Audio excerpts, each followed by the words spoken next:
So, we just got out of seeing Joker 2. That has like a French name that I don't know. I read it and I was like, ooh, it's French, and then immediately forgot it. Well, one of the words I think was French for two. Duh. Duh. Yeah. Duh. Duh. So, what did you think of Joker the Second? It was not what I expected. You know what? It is what I expected, and it also isn't what I expected. Oh, yeah? It is both. Really, how?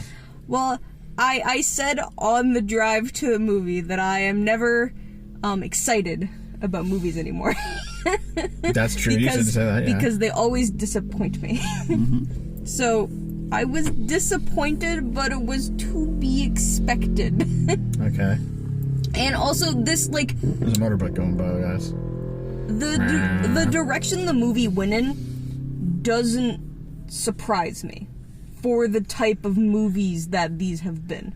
Yeah. But I don't think that anyone was actually expecting it to go in the direction it did. Right. Yeah. So...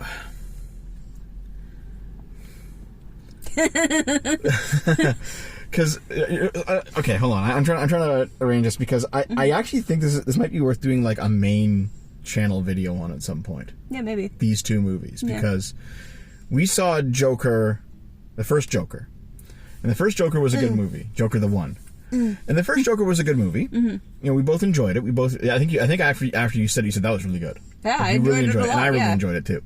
And I think that was the general consensus, is that it's considered to be just a really good movie, the first Joker film. And it kind of came out of nowhere. Yeah, It didn't. Like, everyone knew it was coming. It wasn't like it was like a sleeper hit or anything. Well, listen, everyone knew it was coming and no one expected it to be good. Yeah. That's part of it. But also because at the same time, the first Joker came out in 2019. That was 5 years ago.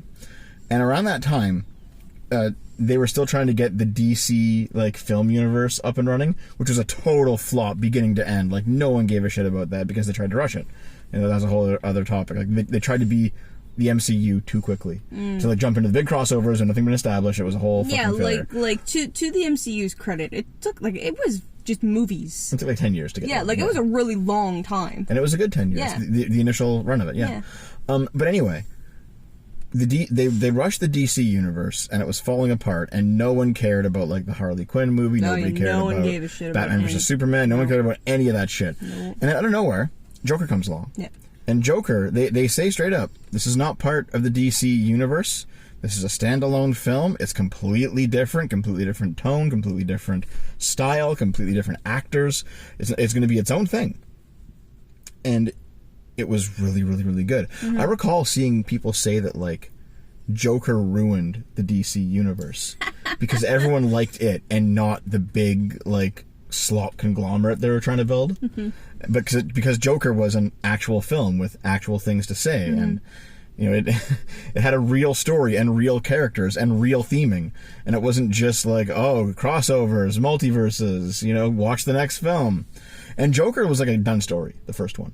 Yeah, it was a contained story, but I mean, it got so popular that of course they were going to bring out a second one, and eventually they did, and here we are. Yeah, you know what's funny is that, like, this isn't a bad movie.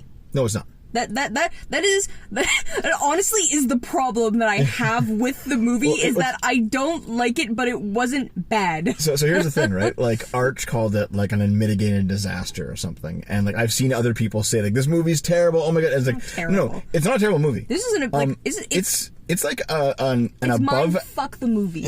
I wouldn't go that far. It's a little, well, like, you know, like. I knew what was going on from pretty much the whole time. I mean, yeah, but like, it's still just like some, you know, for people who aren't Devin, it jumps back and forth like a lot, and you get used to it though after a few times. Yeah, but like, you yourself have to try and figure out what is reality and what is fantasy. I don't think it's that hard. No, I'm not saying it is hard, but like, it just like kind of just popping you into it and being like, no, it's this.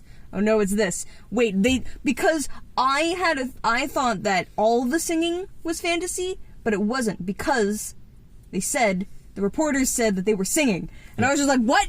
Wait, no. Yep. This breaks my flow. So, just real quick. When Joker came out, it was 2019. I was still doing Dumping with Scrump, and Lilith was still on the channel. And so I don't do content with Scrump anymore because of a personal falling out. I don't do content with Lilith anymore. We're still friends, but because she just doesn't have time anymore. But we did some content about Joker because there was a big controversy regarding Joker. Everyone thought that, like, this was like the incel, you know, white male rage movie, and you know there was going to be like, you know, like deranged Gamergator fans are going to be like shooting up the theaters, and it was a whole fucking thing. And obviously it didn't happen, obviously. But like I understand why progressive people thought that, and it's because the first Joker movie was about a lower class white man who had mental problems, and it was all about, you know, his struggle, and they didn't like bring race into it in the, you know, the very quintessential American way. They didn't make it about sexuality. You know, he was an incel, frankly. Yeah. He was a person who was involuntarily celibate, and he was having like these imaginary relationships with women, and he was like a very sad figure, and he would like, you would think that left-leaning people would appreciate the first Joker movie because it's about class issues, it's about like near the end revolution against the government and anarchism, and it's about fucking like mental health issues and like what happens when you don't fund social services. And I did see some progressives appreciate that. Like, for example, I think Shoe on Head said that she liked it for that reason. And she was like, what the fuck's wrong with everyone who's saying this is like the incel movie? Like, no, this is and there's definitely like a very left-leaning analysis you can make of the movie. However, and this is why I want to do a main channel video on this. The theming of this movie completely undermines that message. And that's like a political conversation of like the theming of the second movie and how it actually completely undermines the revolutionary potential of the Joker in terms of like there's like people who are like rioting and they want like to burn down the whole city, and you know they hate capitalism and they hate the justice, they hate the state, they hate the justice system, and like what they do with the dichotomy of Arthur Fleck versus the Joker completely ruins that, in my opinion.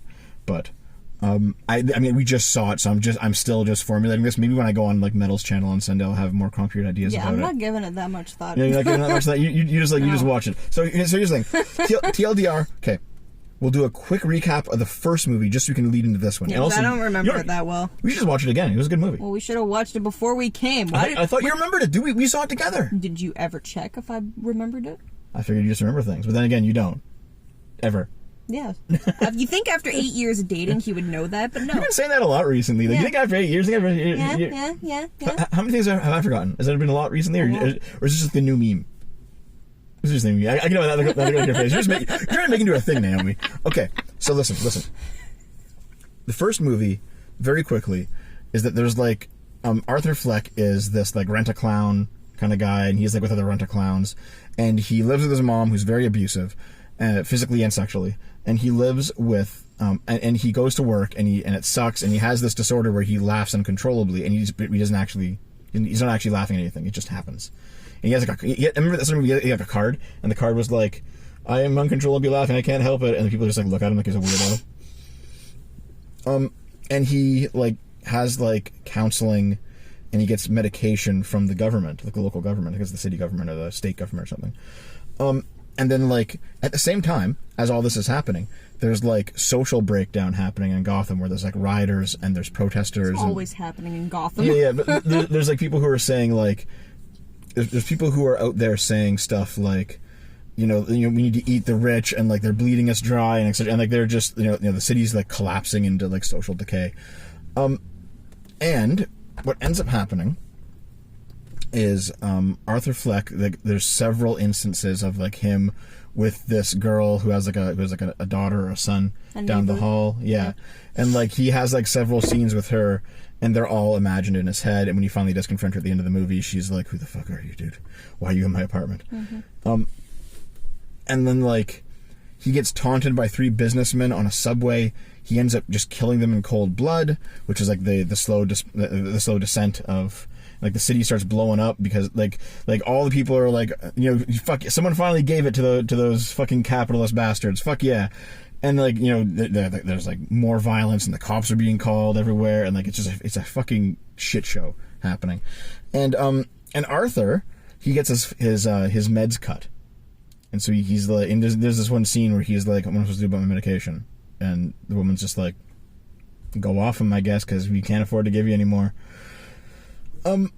But also there's like a subplot where like he thinks he is like his mother was the maid of Thomas Wayne. So he believes that he's the illegitimate son of Thomas Wayne. And so he like tries to like cuddle up to Bruce Wayne, who's just a child at this point.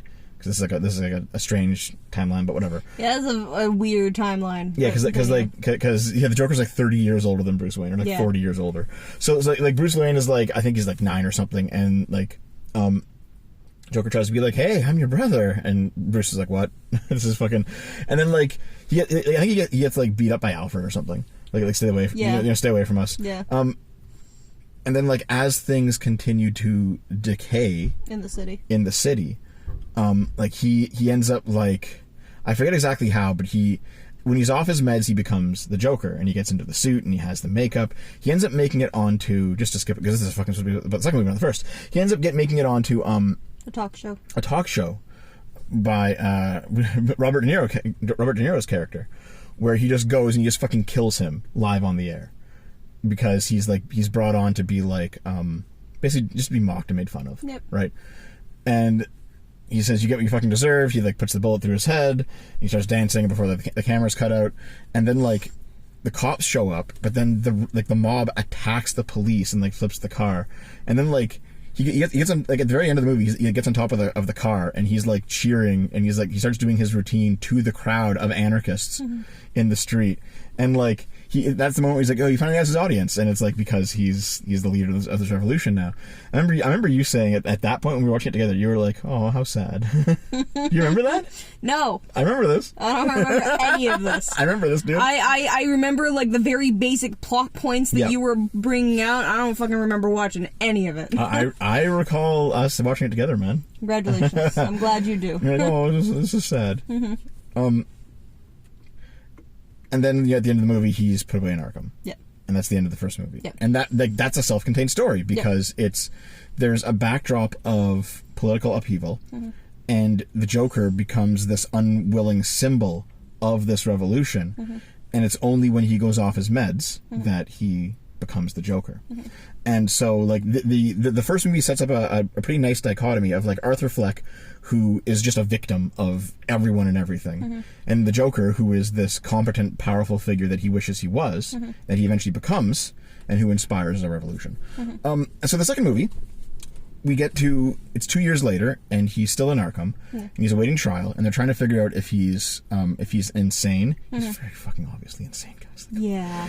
But they're trying to figure out if he's competent enough to stand trial, or like if he was insane or if he was malicious when he committed those murders in the first movie. What's interesting about this one is that it's a musical, and what? Sorry, I got distracted. Okay, it's very dark here at the moment, and that person did not have any of their lights on, and they're driving on the road. I'm concerned. But you know, it's the way it is, I guess. Anyway, I'm sorry, continue. Well, so these... Sorry. Wow, no. I'm sorry. Oh, it's a very dark car, too. Yeah, no, it was weird. Yep. So there's in the second movie, they made the very strange, but honestly kind of fun choice to make it a musical. It's only because Lady Gaga is the female lead. That's part of it, yeah. Yeah. They brought in Lady Gaga to be Harley Quinn. Yeah. And she was actually a really good Harley Quinn. Yeah, no, like I was pleasantly surprised. Yeah. Like I know she's in a show. I do not remember the show's name. Yeah. I have only heard good things about like the show itself. If I could remember the name. If I could remember the name. Yeah, but like hearing her sing is always a pleasure, but I was just like pleasantly surprised that like she was doing such a good job at like just acting? Showing the crazy. Yeah. You know?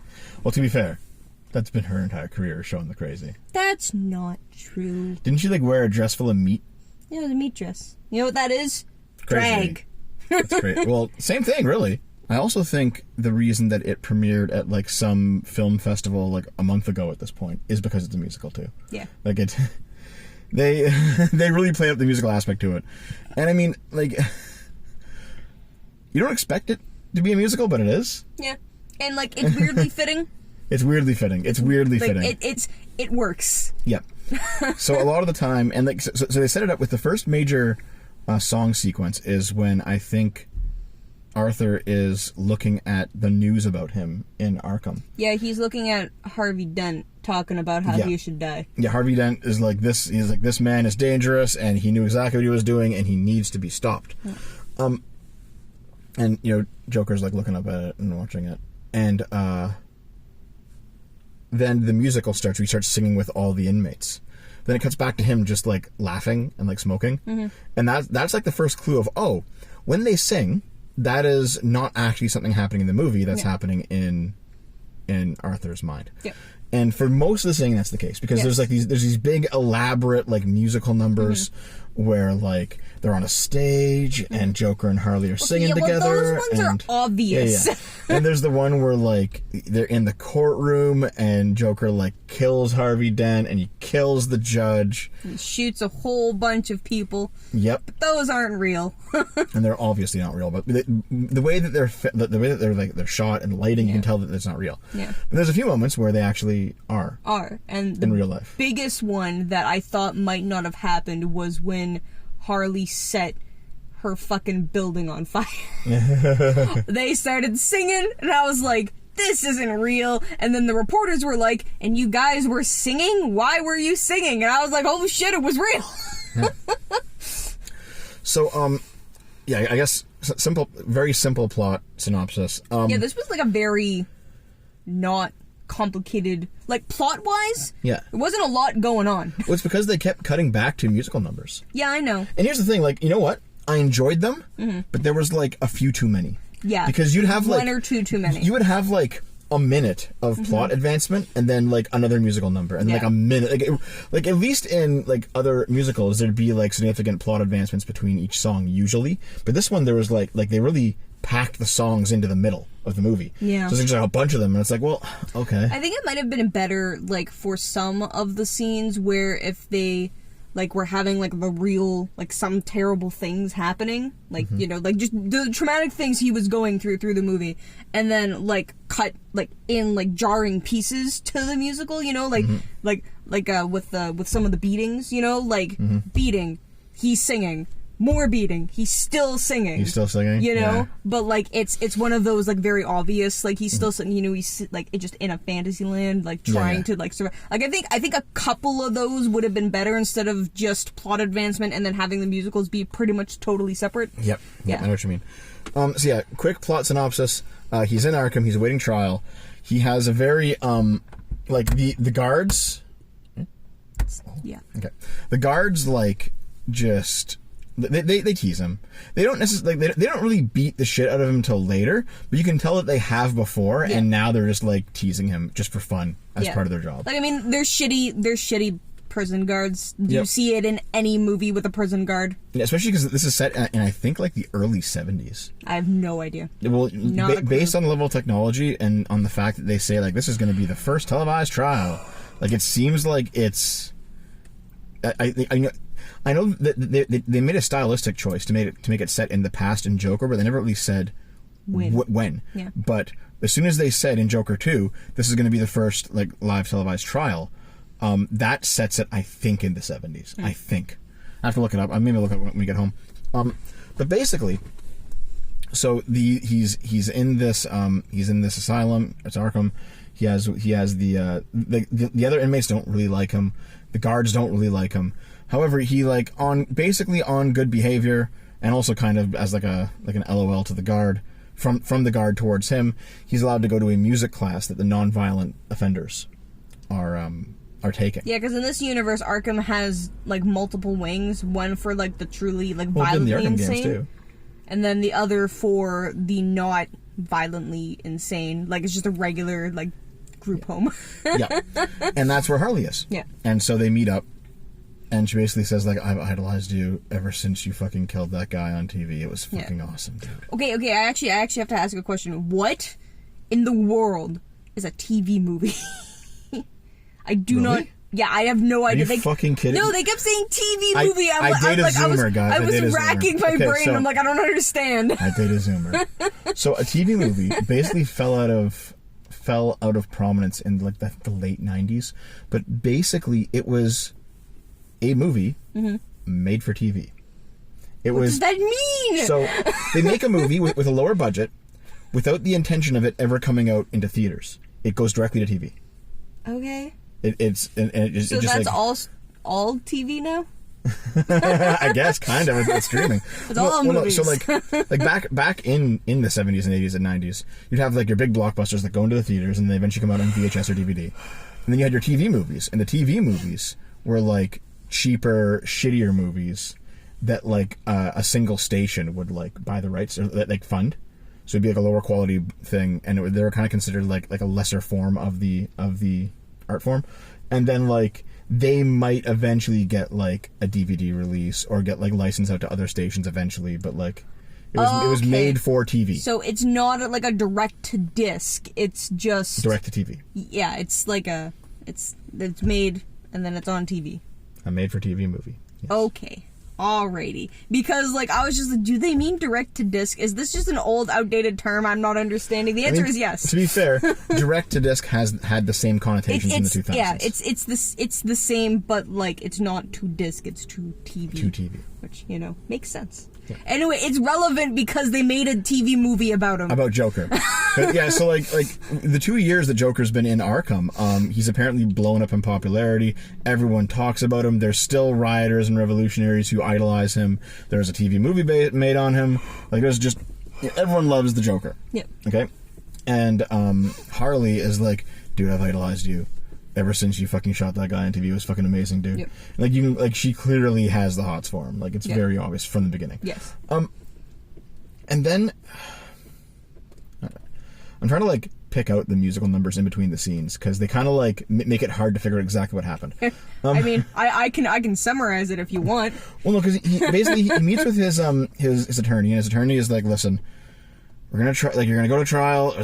We're gonna do our best. Yeah. Well, but there's like an interview with a news guy, and the idea of the point of the interview, is that like his attorney wants to humanize him, yes, and make him appear not to be like a just a psychopath. Like he is troubled. He is not like malicious. Yep, and so therefore he like, and also Arkham's been good to him, so he should not go to trial and he should not go to prison. He should actually be helped by real professionals. It was the point that you wanted to go to trial. Right. Yeah. Yeah. Well, no, initially it was like, don't go to trial, just be declared insane, or if you have to go to trial, then it was get not guilty by reason of insanity. Yeah. Yeah. And then the interview kind of goes sideways because the interviewer is like very hostile. Yeah. What was this? Yep. I saw his face and I was like, he is not to be trusted. No, of course not.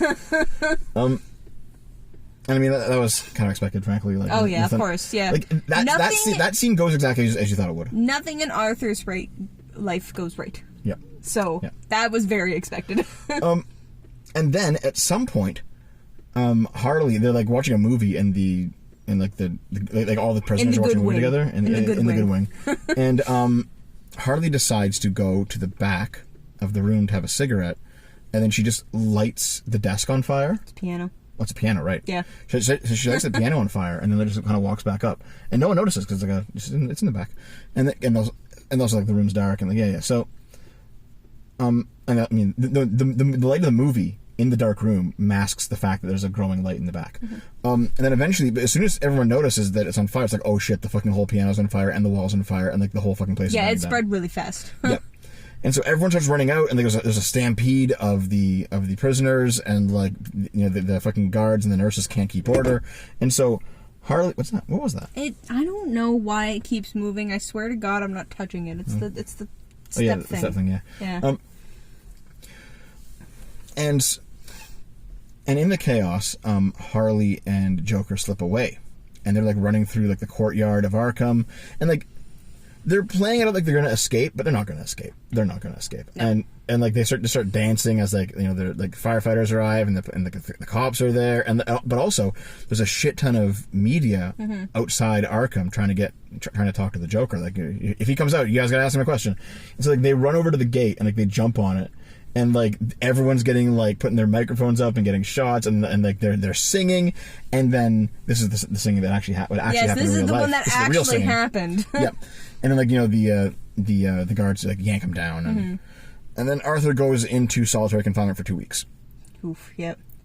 Yep. He gets dragged down there. He gets like roughed up a bit and thrown in there. Yeah. And then they set it up so that they're doing the same sort of thing where it's like, oh, Lady Gaga's going to be not a real person again. Yeah. And I thought that for a minute because of this next scene, but then it turned out not to be the case. Lady Gaga shows up in solitary confinement with him. And she's like, they let me see you.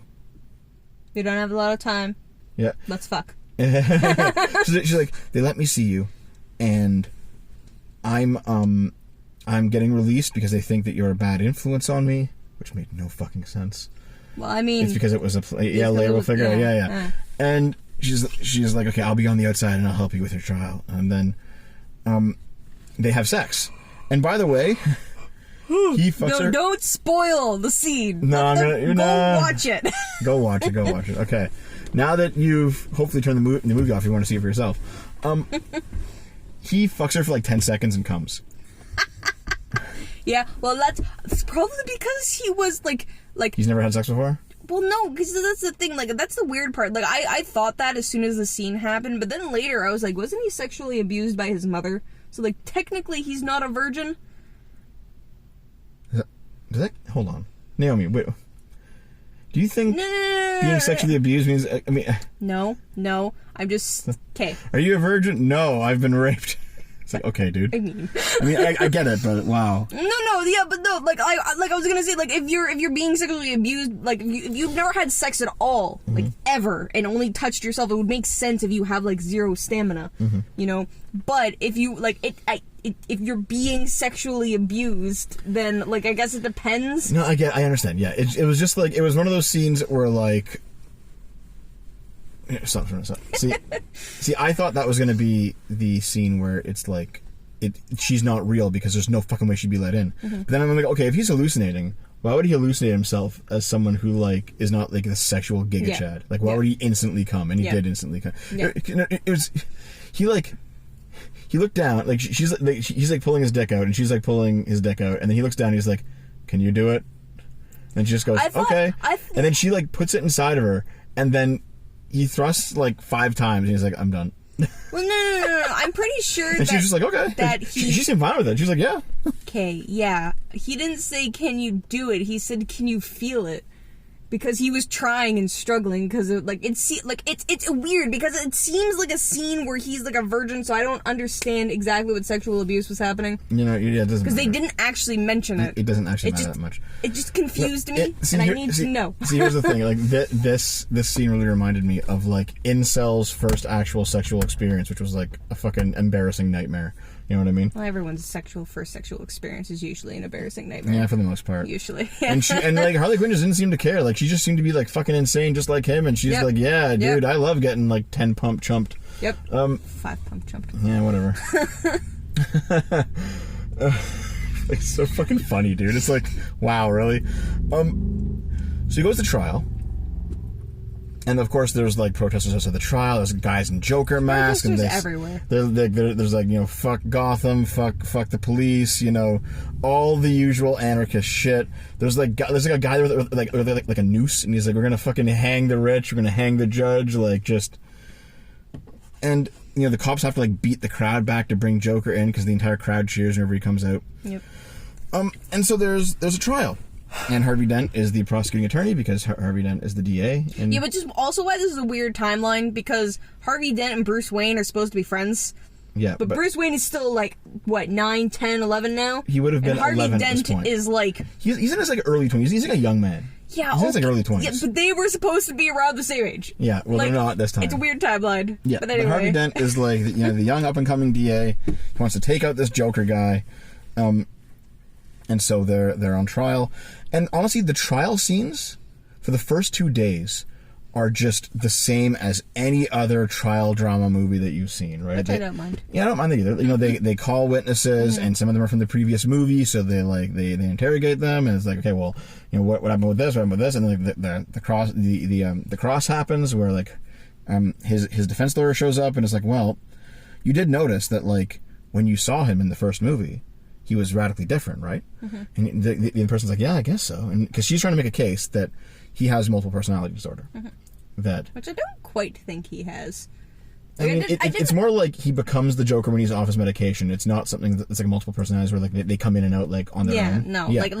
Like she was half right, but like she was pushing it so hard that I'm not surprised the defense was just like, we're gonna fucking beat you because you're an idiot. Yep. You know. Yep. I mean the prosecution. Prosecution. Yes. Sorry. Yeah. So, like she kind of does that, and it. Like for the first couple of days, it works out like okay. Like you can see she has a point. Yeah, we can't tell who's winning for those first 2 days. Like it seems that they're like on equal footing. Yep.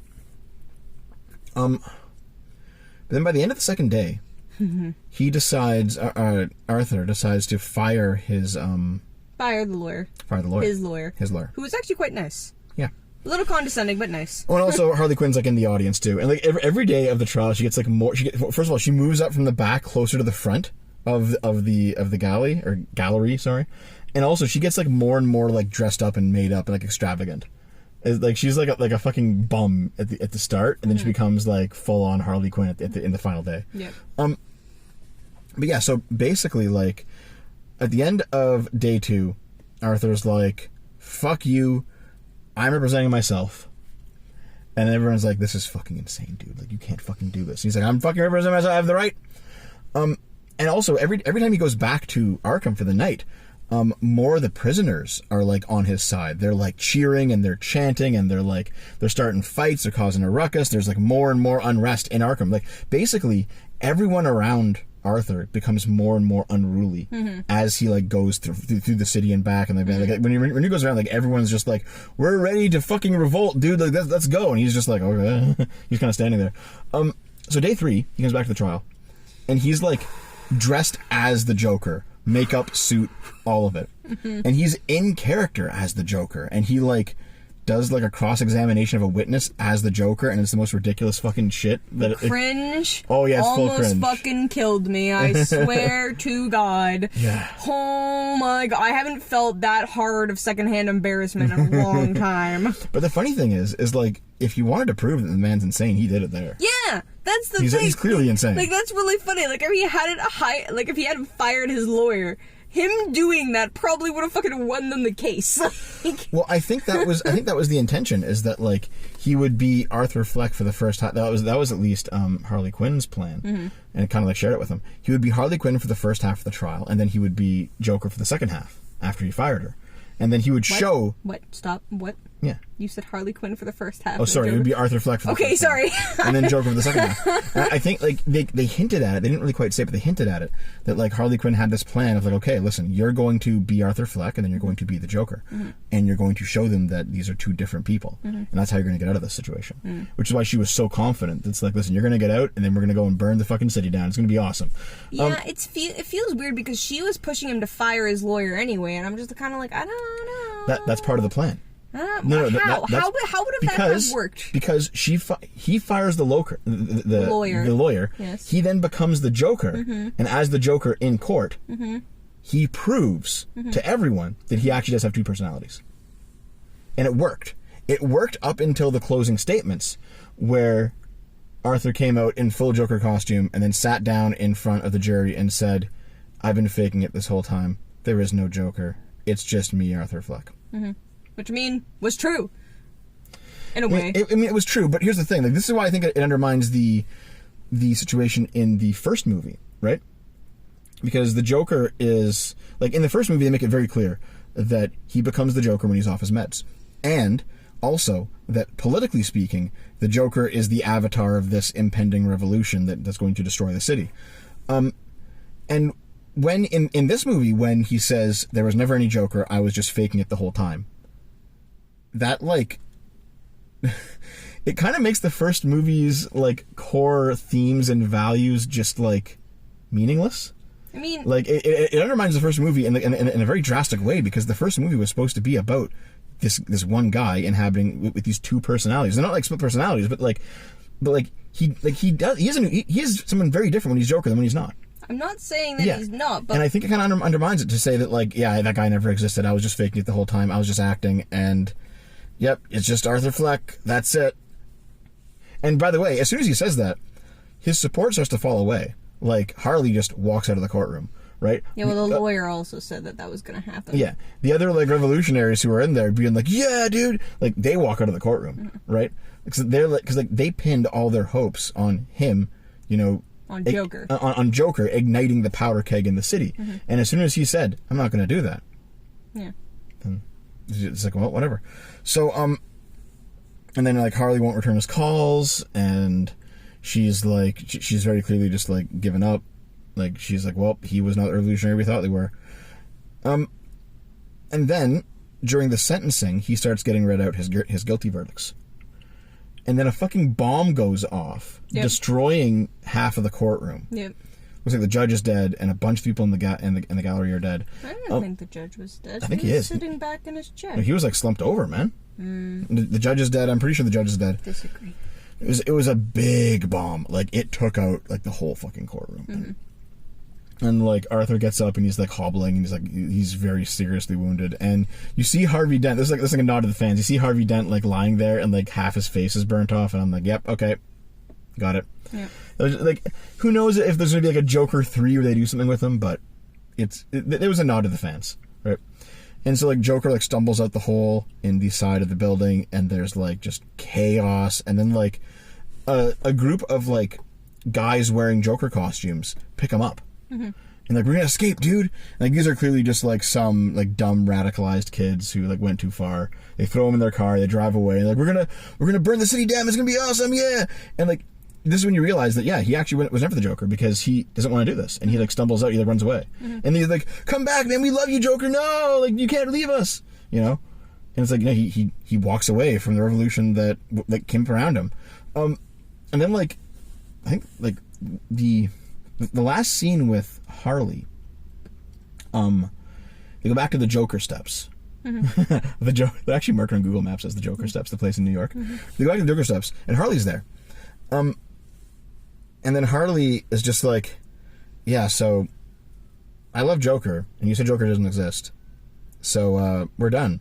Yeah, we can't be together anymore. Yep. It's like, I like Joker, I don't like Arthur, and you're just a fucking loser. And then she leaves. And that scene, I mean, it was kind of obvious it was going to come, I think, but, like, that scene is when, because, like, what was Harley Quinn's motivation in this movie, do you think? Like, was she actually just insane herself, and she's just sad that Joker isn't insane too? Or that Arthur isn't insane in the same way that she thought? No, she just wanted to be a revolutionary. That's what I think so too, yeah. So, because there's, like, there's hints throughout the movie that Harley is basically just using Joker.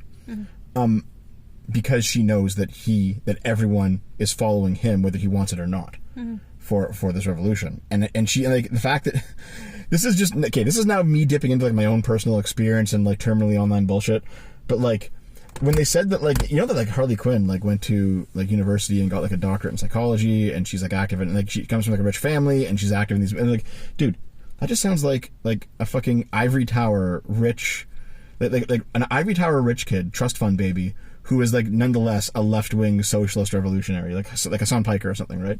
And I'm like, okay, so she's basically just going to manipulate Joker to get, you know, the communist revolution off the ground, and then she walks away from him when he decides not to do it. That's exactly what happened. I was like, okay, well, there we go. Like, all right. Theory proven. Yeah, theory proven. So she walks away from him, and he's, like, sad because he's like, oh, the only girl who ever actually talked to me in my entire life has walked away, and she was just basically using me. And I see, like, that, like, still feeds into, like, the incel-y themes of the first movie, right? And, like, the despair of being, like, this, you know, unloved underclass of, you know, working men. It's one of those things where, like, yeah, you know, I understand feminism, gender issues, women have it rough, all right? If you are a low-class male, you have it fucking rough. No one gives a fuck, all right? Like, a homeless woman will elicit far more sympathy than a homeless man. Just how it is. So he gets arrested. He goes back to Arkham. He's no longer a hero. And then, like, he just gets randomly shanked at the end of the movie and dies. Yep. And I think the ending is why people say it's so bad. Maybe. But, I mean, the ending, the guy kind of when the guy says you get what you fucking deserve and then shanks him, it's the same motto as from the first movie when they're killing rich people.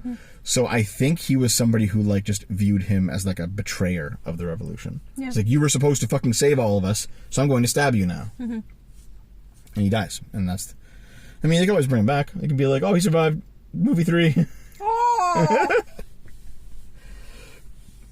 Oh. So yeah, like that's the plot of Joker. Mm-hmm. Joker 2. Not as good as the first. And kind of undermines the political themes of the first in some ways. But I don't think it's a bad movie. It's not a bad movie. I don't think it's like an unmitigated disaster like some people are saying. Some people are saying like it's really, really bad, dude. And like, I can say why they think it's that bad. Because Joker died?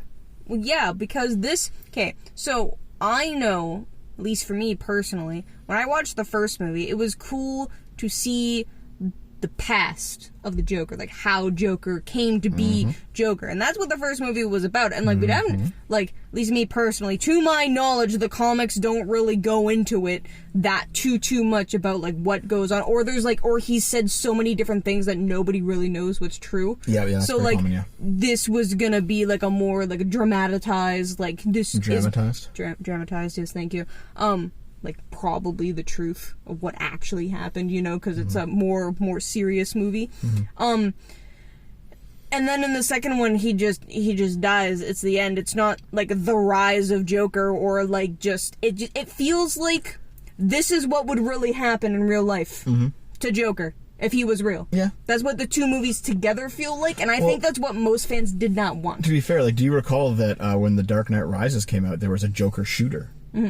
Like, he, like, ran into a theater, shot a theater up, ran outside, just as the Joker in the second movie. Yeah, I remember. He just, like, ran into a park and just fucking died. Yeah. It's like, that's what happened to the Joker, right? Like... Yeah, but the thing is, that's not what people wanted from the first movie, and that's definitely what people did not want from the second movie, which is why I think there's so much backlash. Honestly, if they had these two movies together, and it wasn't about the Joker, it was just some random guy, I would like the second movie more. You think so? Yeah. See, I don't agree with you. I think I have a different view of it. Yeah, I know, because you're not coming at it from a superhero point of view. You're coming at it from a political point of view, or a movie point of view, just in general. No, also a movie. Fuck you. Okay, yeah. Listen. No. I'm right. No, you're not. In fact, you're actually quite not. So, in terms of the first movie, right? Like, the first movie ends on this feeling that although the Joker has been arrested and put into Arkham, that outside of the Joker, he has been the spark that has lit a fire that will keep burning long after he's been put away. And like the Waynes have been shot dead in the alleyway during the Joker Revolution, and like the police can't restore order, and it's like he has now started this movement that will keep going after he's gone. And so the movie kind of like leaves off with like this is the end of the Joker story, but like if you were to extrapolate out from this point, all this other stuff would happen regarding the situation in Gotham, and like and the poor and the underclass and the police, and that doesn't happen at the end of this movie. At the end of this movie, like, the revolution is crushed, and everything is just set back to normal. The status quo wins, and then Joker dies. So I think if you were actually watching this from like a left-wing political perspective, you would hate this movie because it doesn't like leave open the option for the good guys in their view eventually winning down the road. No spark has been lit that continues after the second movie. It's just, nope, the revolution's been crushed. The Giga Chad liberals win, thank God. So like, I think politically that's why they don't like this movie. In terms of just like as a movie itself, I think the fact that they weren't expecting a musical and that there was too many songs crammed into too short a space kind of ruined it, in my opinion. Listen, like, Lady Gaga was in it. Of course it was going to be a musical. Yeah, I get it. And I'm not having anything against musicals. No, I know. What I'm saying is, like, the first third of the movie had, like, one song. The last third of the movie had, like, one song. There was, like, 18 fucking songs in the center of it, and it was just too much rammed. And, like, you know what it felt like? By the fourth or fifth song, I was sitting there like, okay, I get it. I understand. We are now in the Joker's headspace, La La Land. This is not actually part of the reality because they're on a stage and they're singing. I understand. Can we just get past this so I can see what happens next? I felt that several times. And I felt like the musical aspect was too hyped up. It was too much a part of it. And it just kind of slowed down the pacing of the movie. A little bit, yeah. So from a movie perspective, I think there were some serious flaws with how much of a musical it was. Honestly, like, okay, the musical sequence where they're in the courtroom and he's like bashing the judge. No, that was actually great. Yeah, that was good. But then like there was like 3 of those sequences where they're just on a stage singing. It's like you could have cut like 2 of those. Just have one. Just have one. Like, I get it. Just have one, dude. No, we needed a minimum of 2 of those. You think so? Well, no, yeah, because of the setup with, like, they needed 2. I understand why they put 3, but realistically they only needed, like, 2 and then, like, a bit. Because in his, like, one of the first headspaces is him on his own talk show. It was all by his lonesome. And then when Harley comes into the picture, they're on the talk show together. Yep. Oh. That's why. That's one thing we didn't mention, though. What? So the intro of the movie is is a fucking like Warner Brothers cartoon. Yeah, it's great. And it's like drawn in the old style. Okay, this is actually one criticism I have in the movie, is that it does that thing where they are way too referential to the original movie, and they're way too like they revere the first movie way too much. Because like the Joker steps were just a scene in the first movie, and they became like a huge meme online. But in this one, they're like, the steps, I've been there, I know them. And it's like, why is this in the fucking movie? Like, you don't remember that? Happened several times. They reference like the Joker steps. Yeah, man. I mean, I only remember, and the Joker does like his kick, the meme dancing kick, so many times. I know like, that. My point is that there are certain aspects of the movie, of the first movie, that were just scenes in the movie. They were good scenes, which is why they became memes. They obviously resonated with people. But in the second movie, it's like the second movie knows that they became memes, and so is constantly referencing those scenes over and over and over. And it got to a point where I was just like, okay, I understand the meta-knowledge that you know that you're a sequel to the first movie that had all this cool stuff in it that everyone loves. Please stop referencing it. It kind of annoyed me. Probably because I don't remember the first movie. So yeah, maybe so. Yeah, like there's that kick that he does when he's on the Joker steps. Like he does it like 10 times in this movie. He just does it again and again and again. And it's just like, you know what it is? It's like when you watch like a new Star Wars, and they're like, look, it's Obi-Wan's lightsaber, and everyone's like, oh, you know, or like you watch like a new Ghostbusters, and they're like, look, it's the proton packs, and everyone's like, get like 18 different close-up shots of like just action shots of the proton packs, like look how awesome they are, dude. When in the original movie, it's just like, yeah, they're just on their backs and they're just gonna fucking go do it. Like, you know what I mean about reverence? They do that in this movie with the first movie, and it kind of like cheapens the second movie, in my opinion. That's my view of it, anyway. Yeah, that's fair. So yeah. Not a bad movie, though. No. Not a bad movie. No. Not as good as the first. Still worth seeing. Yeah. Still worth seeing. But, yeah. I'm not disappointed. I don't think I'm disappointed. But I am, like, not satisfied. But I'm not disappointed. It's still worth seeing.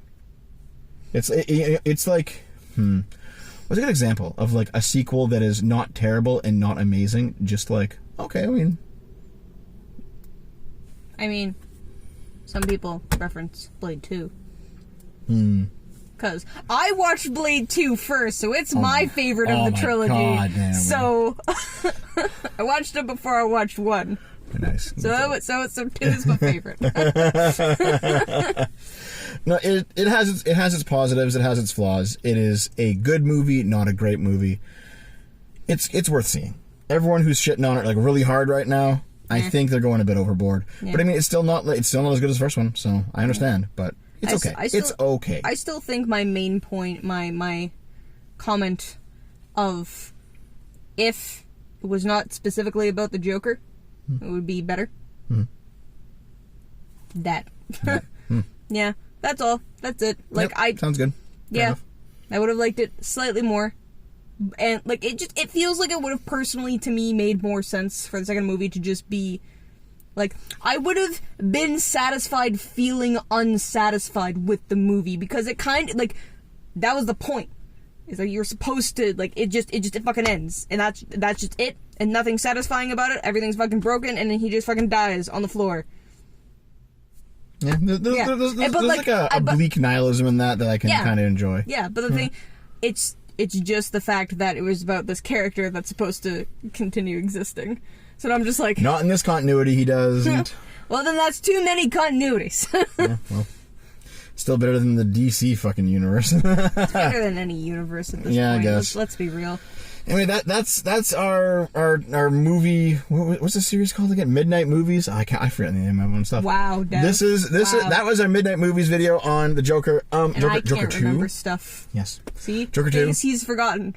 Well, guess what? We're doing something. We're shooting this in a very new way. So if you might even see this, this new process might entirely fuck up, and we'll have to redo this whole fucking thing. Are you ready for that? No. I'm not going to remember any of the movie if we have to do it again. Make sure to keep that part in. Well, you know what? They might not even see it, Naomi. We might have to do it again. No. We'll see. Okay, see you later, guys. No.